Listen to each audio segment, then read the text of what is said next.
Eza vraiment pasi bandeko na ngai ndenge bozali komona Kasangulu lelo yo vraiment milelo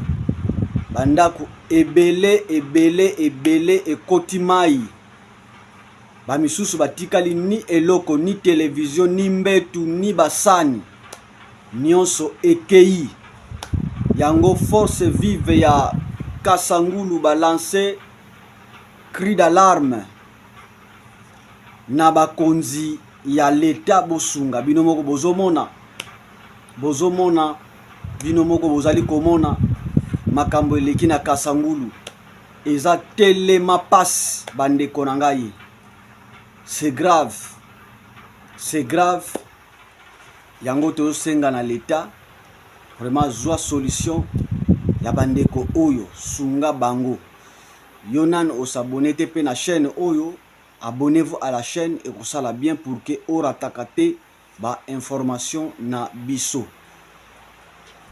Bande kono so bazo landa biso na poto, partagez vidéo oyo, aimez vidéo. Abonnez-vous à la chaîne pour que et toucher batunyo so bazana motema malamu. Baya ko sunga bande kona biso ba sinistre oyo baza na Kasangulu. Parce que vraiment ezo sala passe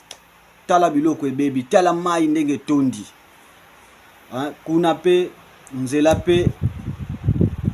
ebukani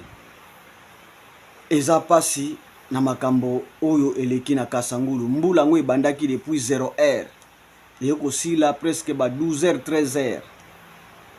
mbula moko ya makasi vraiment eza pasi. Partagez vidéo, aimez vidéo, soki nanu s'abonner te, abonnez-vous à la chaîne et que ça la biso passe vraiment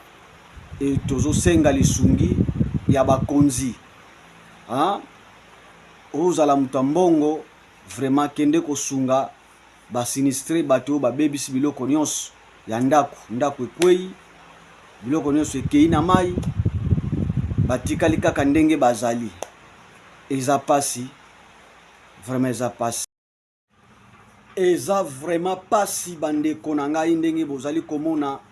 Kasangulu lelo yo vraiment milelo